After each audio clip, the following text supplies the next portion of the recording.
अध्यात्म ज्ञानाविषयी नवनवीन व्हिडिओ बघण्याकरता आपल्या नारायणगिरी गुरुकुल चॅनलला सबस्क्राईब करा, बेल आयकॉन दाबून धर्म कार्याला सहकार्य करा. हे सोंग सारिले या रूपे अनंते पुढेही बहुत करणे आहे. माझ्या बोलण्याकडे लक्ष द्या. या स्वयंसेवक असलेल्या सर्व कन्या आणि ही तरुण मंडळी आपल्या सर्वांपर्यंत पोच करत काय आणि त्यामुळे सर्वांना मिळेल, चिंता करू नका.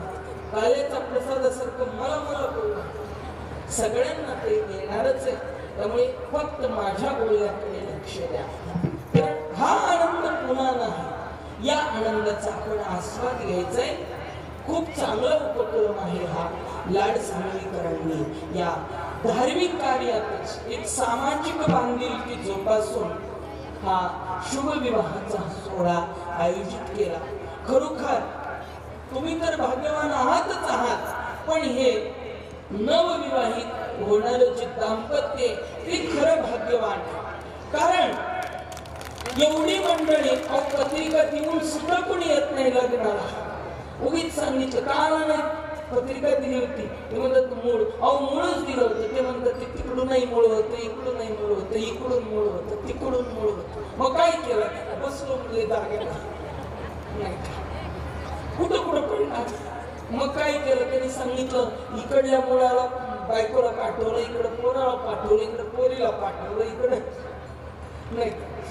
आणि मग सप्ताहाला मी आलो निघून नाही का, असं म्हटलं जातं. खरोखर ते भाग्यवान आहे की असे सर्व संत सज्जन मायबाप आणि विशेषतः सर्वांच्या अंतःकरणामध्ये आता या क्षणाला सुद्धा सत्वगुण आहे. पवित्र असं वातावरण, पवित्र वाळवंट ही सर्व संत मांदियाळी आपोआप इथं प्राप्त आहे. त्यामुळे ते भाग्यवान आहे. तुम्ही भाग्यवान आहात की तुम्हाला या सामाजिक उपक्रमामध्ये बांधिलकी जोपासण्याचं भाग्य लाभतं. कौतुकाची गोष्ट आहे. त्यामुळं शांत चित्तानं सर्वांना मिळेल. मला मला करू नका आणि चित्त विक्षेप करू नका. थोडंच आणखी 10 मिनिट मी बोलणार आहे, त्यामुळं आणखी थोडा वेळ थांबा. फार वेळ घेणार नाही. असं जगद्गुरु तुकोबारायचं आहे, भगवान गोपाल कृष्णाचं कार्य सांगतात. हे सोंग सारिले या रूपे अनंते पुढेही बहुत करणे आहे.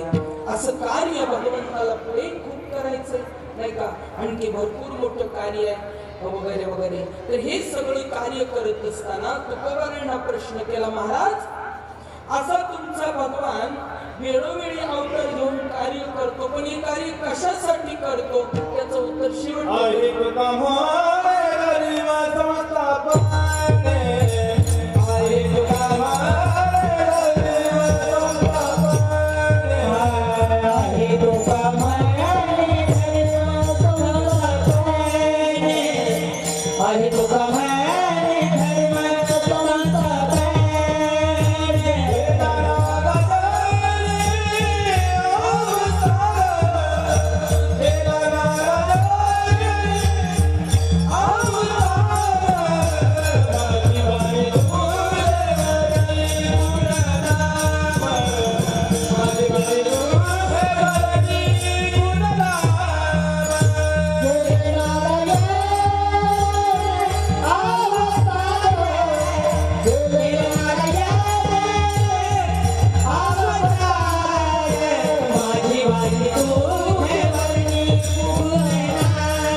अभंग मोठा सुंदर आहे.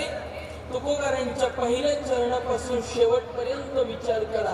पहिल्या चरणाचं शेवटचं टोक दुसऱ्या चरणाचं पहिलं चरण आहे. एका अशी सुंदर रचना महाराजांची. ये जसे चरित्र केले नारायणे रांगता गोधने राखीत आहे.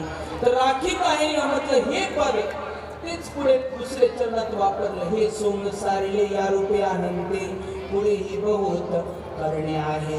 तर आहे पद पुन्हा तिसरे चरणात शेवटी वापरलं आहे. तुका म्हणे धर्म संस्थापने केला नारायणे अवतार. असा भगवान परमात्मा या ठिकाणी येतो तो तीन गोष्टीसाठी, एक धर्म संस्थापना, दुष्टांचा नाश आणि सज्जनांचं रक्षण, एका तीन कार्यासाठी. पूज्यबा शुक्राचार्य तर सांगत आहोत, तीन कार्य काय घेऊन बसलात. एक कार्यार्थम आगत्य कोटी कार्यम चकारः. एका कामासाठी येतो असं नव्हे, तर तो कोट्यवधी कार्य करून जातो असं भगवंताचं कार्य. ते कार्य भगवंतानं केलं. त्याच्या थोड्याशा कार्याचं आपल्याला उत्तरार्धात थोडंसं चिंतन करायचं आणि त्यानंतर सेवा पूर्ण करायची. मला वाटतं भाविकांचं खूप चित्त विक्षिप्त होऊ लागलं. लग्न मला वाटतं पहिल्यांदाच लावतात का काय काय कळायलाच मानलं नाही. केळवल्या नवरीसारखं सगळेच घाई करतायत. आमचे भाविक बघा किती शांत आहेत आणि आमच्या माता भगिनी उगी मला मला करतायत. असं मला करू नका, शांत माझ्याकडे लक्ष द्या.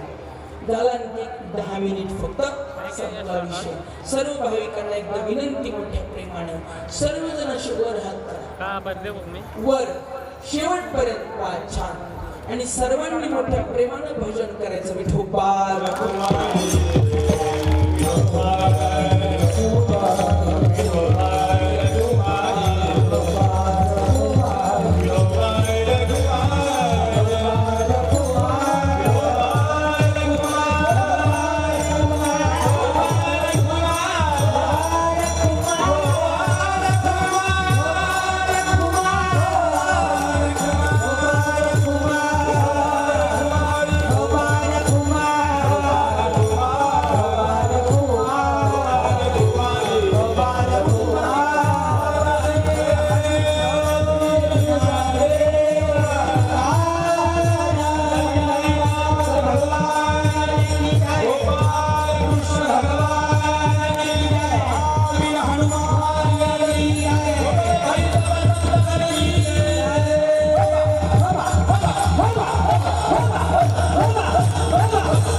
वास्तविक एका श्लोकातही चरित्र सांगता येतं, पण हनुमानजींना मोठं आवडणार नाही ते, म्हणून 10च मिनिटात मी चरित्र आपल्यापुढे मांडतो. शांत चित्ताने एकाग्रतेनं श्रवण करा. आतापर्यंत आपण शिस्त सांभाळली. आपल्याला या गुरुवर्यांची देणगी आहे या शिस्तीची, त्यामुळं त्याचे आपण पालन निश्चितच करत आहात. भगवान गोपाल कृष्ण परमात्मा मथुरेमध्ये कंसाच्या त्या बंदीखान्यात प्रगट झाले. प्रगट झाले ते 9 वर्षाच्या रूपामध्ये. हे देवकी आणि नंद वसुदेव बाबा दोघंही घाबरले. त्यांना असं वाटायला मूल जन्माला येतं तेव्हा ते लहान असतं, हे एवढं मोठं कसं, ते भूत आहे की काय. भगवान म्हणू लागले मी महाभूत आहे, साधं भूत नाही, सर्व प्राणी मात्रांचं आधी भूत आहे. ती देवकी म्हणू लागली सोडा सोडा मिठी, लपवा लपवा जगदेवती, जणी कंसासे कळेल माझ्या बाळासे मारेल. भगवंतानं सांगितलं घाबरू नका, चिंता करू नका, मी सांगतो तसं करा. नंदाच्या घरा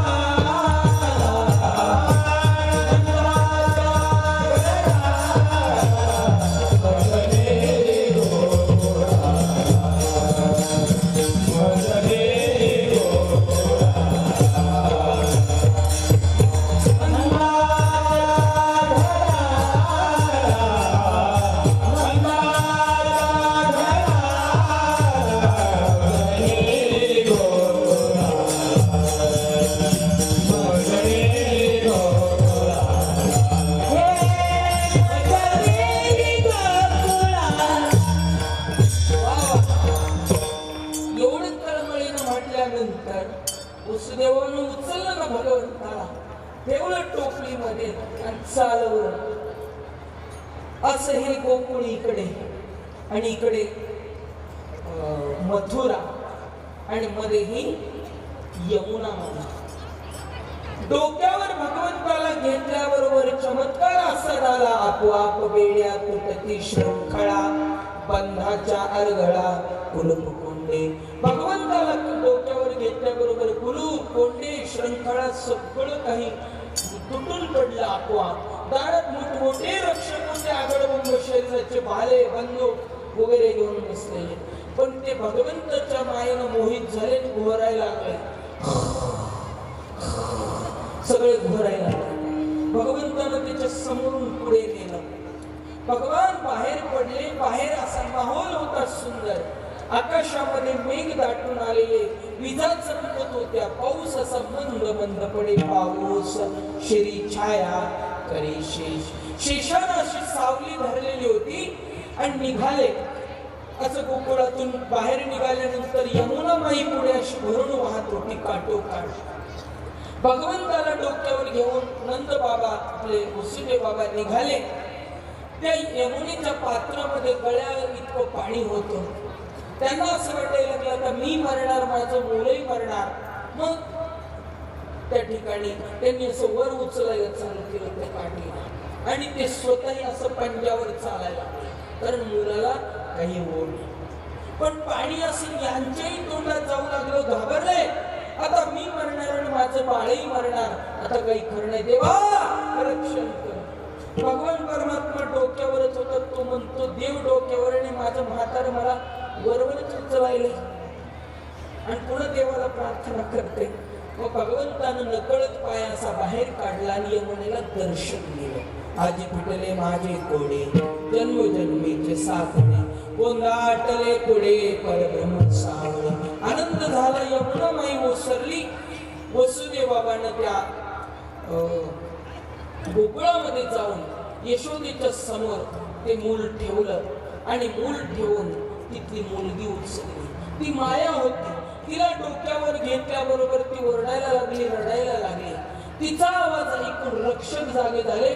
रक्षकांनी ताबडतोब कंसाला बातमी केली, कंसा तुला कशी झोप लागली? तुझा वैरी जन्माला आला आणि तू गाढ झोपलास, उठ जागा हो. कंस असा हैदरभाई सारखं नुसतं लुंगी गुंडाळून झोपलेला होता. पळतच आला तसाच धावत. कुठे माझा वैरी? ती देवकी असं पदराखाली झापलं होतं ते कन्येचं अर्ध. ते असं पायानं धरून ओढलं. त्या कंसाचा असा एक स्पेशल दगडच होता लेकर मारण्याचा, नाही का? एक दगडच बनवून घेतला होता, कारण 6 बाळ त्याने त्या दगडावर मारले होते आणि 7वं बाळ ठार करायचं होतं. ती बालिका आजही समाजामध्ये अशी भरपूर माणसं आहेत जे कन्येचा गर्भ पोटातच ठार मारतात. बऱ्याच वेळेस बरेचसे डॉक्टर स्वार्थापोटी मुलाचा असला तरी कन्येचाच आहे म्हणतात आणि त्याला ते मारून टाकतात. लक्षात घ्या, हे भ्रूण हत्या हे फार मोठं पातक आहे. याचं दुष्परिणाम आज समाजात भरपूर दिसतोय. धार्मिक दुष्परिणाम तर फार मोठा आहे. लक्षात घ्या, बालकाच्या अंगावर 360 करोड केस असतात. किती? 360 करोड.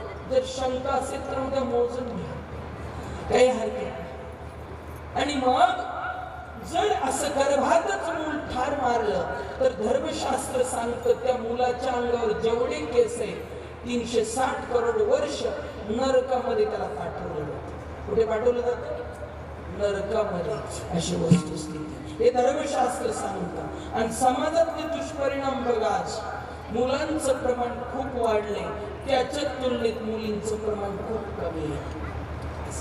आज गाव मुलं, कुठे आहेत मुलं? हनुमान मंदिर. काय करताय? बम बोले टेकने वाले कैलाश के राजा, माल भरात ताजा तो दम मारणे आजा. भम भम भम. कुठे आहेत मुलं? पान टपरीवर. कुठे आहेत मुलं? इकडे बियर बार आता बंद झालं समजा, नाही का? Cinema theatre. कुठे आहेत मुलं? कुठे? मुलींचं प्रमाण कमी. का मुलाचं लग्न ते समजत आहो, काय सांगायचं? मुलगी पसंत आहो, कोणी आलंच नाही, पसंतचा प्रश्नच कुठे येतो? अशी अवस्था आहे. काही समाजात इतकं भयंकर प्रमाण, व्यस्त प्रमाण झालं. हे प्रमाण नको. सामाजिक दृष्ट्या हे फार मोठं पातक आहे. यापासून आपण दूर राहिलं पाहिजे. कंसाची वंशावळ आजही समाजात भरपूर दिसतात. लहान लहान बालकाला मारून किंवा जन्म झाला की प्लास्टिक पिशवीत गुंडाळून कुठेतरी फेकून दिलं जातं. महापातक आहे. लक्षात घ्या, हे करू नये. याच्यापासून आपण दूर राहिलं पाहिजे. या कंसाने त्या बालिकेला ठार मारण्यासाठी त्याचा पाय उचलला, असं गरगर फिरवलं, आपटणार एवढ्यामध्ये त्या बालिके आकाशात उडून गेली. तिथूनच ती म्हणू लागली, तुझा लागी वधी, तुझा लागी वधी, तुझा लागी वधी, तुझा लागी वधी, उपदला मजाधी, उपदला मजाधी, उपदला मजाधी, उपदला मजाधी, उपदला मजाधी, उपदला मजाधी. कंसाला ती माया जागृत करून सांगते की मला काय ठार मारतोस, तुझा वैरी पहिला जन्माला आलेला नाही, मला मारायचं काही कारण नाही. आता वैरी जन्माला आला हे सांगितलं, पण कुठं आला हे सांगितलं नाही. मग कंसाने इमर्जन्सी मीटिंग बोलवली. सर्व राक्षस सांगितलं माझ्या वैऱ्याला फंडाव, चला शोध घ्या. एकदम लॅपटॉप घेऊन सर्च करू लागलं. अरे पण काय सर्च करणार, ते म्हणे त्याचं नाव सांगा. सर्च करू. कबीर महाराजांनी सांगितलं, रंग नाही रूप नाही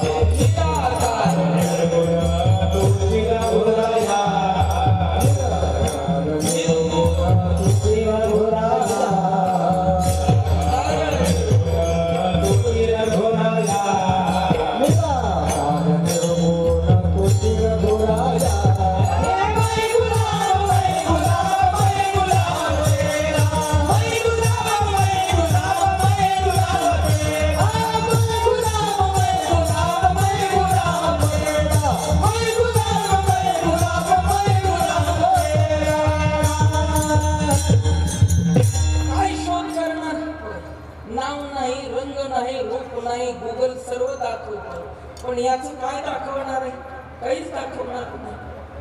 नॉट अवेलेबल, जिथं जाईल तिथे दिसतच नाही, दृष्टीचा विषयच नाही.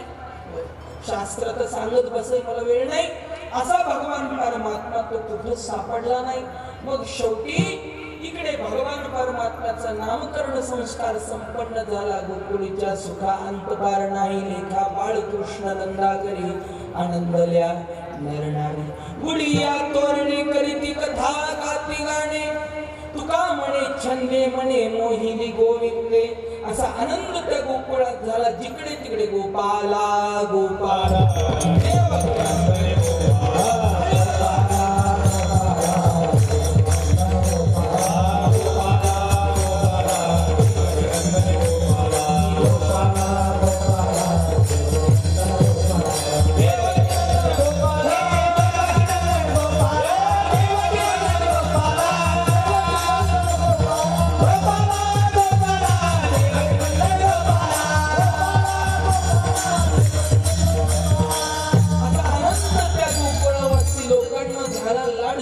वासियांना झाला. आणि त्या आनंदामध्ये एक विरजन पहिलं पडलं, महाराज विठ्ठलाचा खडा. त्या कंसाची एक मांडलेली बहीण होती, तिचं नाव होतं पुतना. पुत म्हणजे पवित्र. इतिहास आठवत नाही किंवा इतिहास जो समाज विसरतो त्याचं फ्युचर नष्ट होत, असं विधान. आपण आपला इतिहास कायम जिवंत ठेवला पाहिजे, त्याला उजाळा दिला पाहिजे. आपली भारतीय संस्कृती इतिहास प्रधान आहे. आपल्या या उत्सवाचा इतिहास काय तोही आपणाला थोडक्यात पाहायचा. आपल्या समोर फार वेळ घेत नाही, कारण मगाशीच मी वाक्य सांगितले, पुढेही बहुत करणे आहे. आणि म्हणून फार वेळ घेत नाही.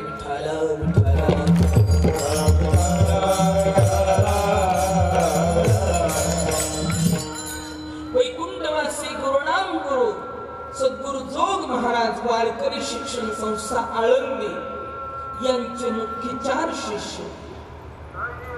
वैकुंठवासी गुरुनाम गुरु बंकट स्वामी महाराज, वैकुंठवासी गुरुनाम गुरु लक्ष्मण इगतपुरीकर, वैकुंठवासी गुरुनाम गुरु मारुती गुरव आणि वैकुंठवासी गुरुनाम गुरु मामासाहेब दांडेकर.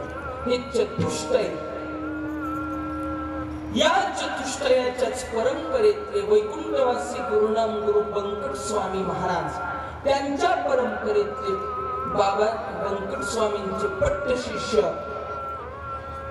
ब्रह्मलीन गुरुनाम गुरुजांचा आपण इथे या स्टेजवर मंचावर फोटो पाहत आहात. उजव्या बाजूचा फोटो पाहून घ्या व्यवस्थित.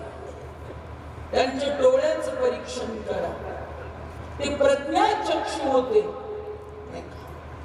स्वतः जग तर पाहिलं नाही, पण आपल्या ज्ञानाच्या द्वारा जगामधला अंधार दूर करण्याचं कार्य या महान व्यक्तिमत्वाने केलं.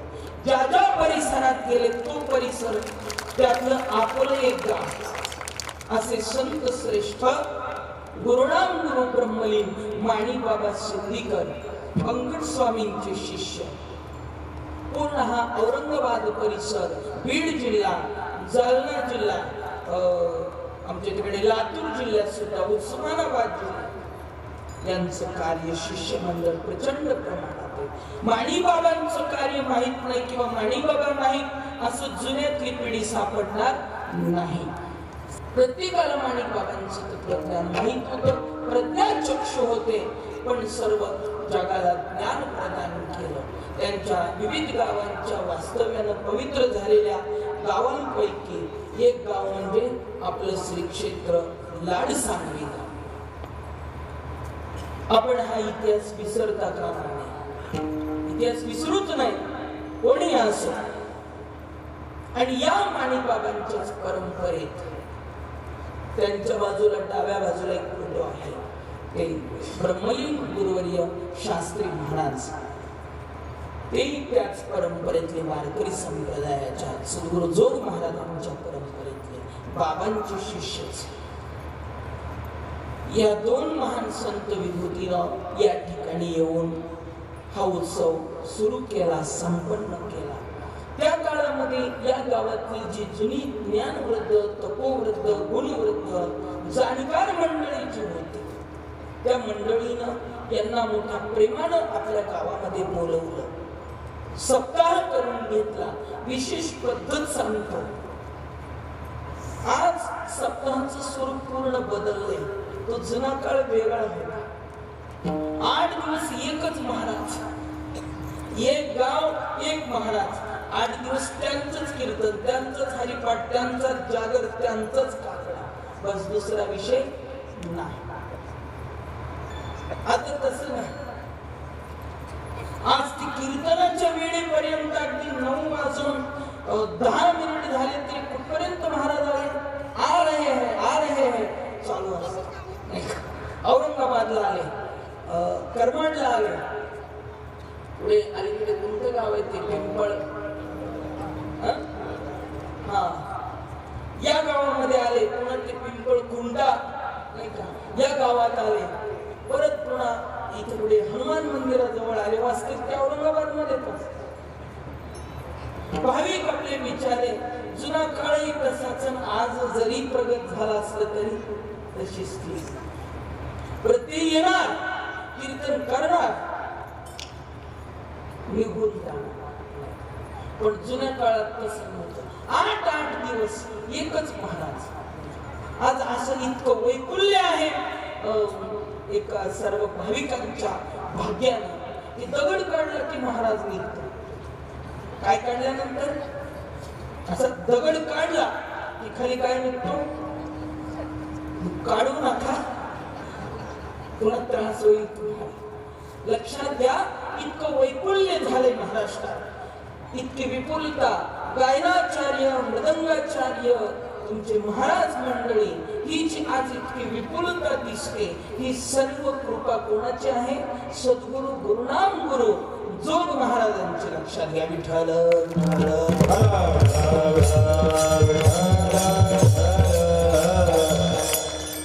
अशी कृपा त्या सद्गुरु जोग महाराजांची. म्हणून इतकं प्रचंड विपुल प्रमाणात असं हे वैभव आज महाराष्ट्राला प्राप्त झालं. आपल्या या गावामध्ये माणिकबाबा तसेच गुरुवर्य शास्त्री महाराज खूप वर्षापासून इथे येऊन सेवा केली. मी पण जवळपास 20 वर्षापासून महाराजांकडे थांबलो. 20 वर्ष मी काही आलो नाही, पण 16-17 वर्ष मात्र महाराजांबरोबर येतच होतो. इथे हनुमानजीच्या समोर वडाचं झाड, मोठ्या मोठ्या अशा त्या वडाच्या मुळ्या इकडून तिकडे पसरलेल्या असायच्या. त्या मुळ्यांवर चवळं वगैरे काहीतरी सतरंजी टाकलेली असायची आणि त्या उघड्या वातावरणात बसून ही मंडळी भजन करायची, कीर्तन करायचे, प्रवचन करायचे. तास तास 2-2 तास नाचून हरिपाठ चालायचा. नाचून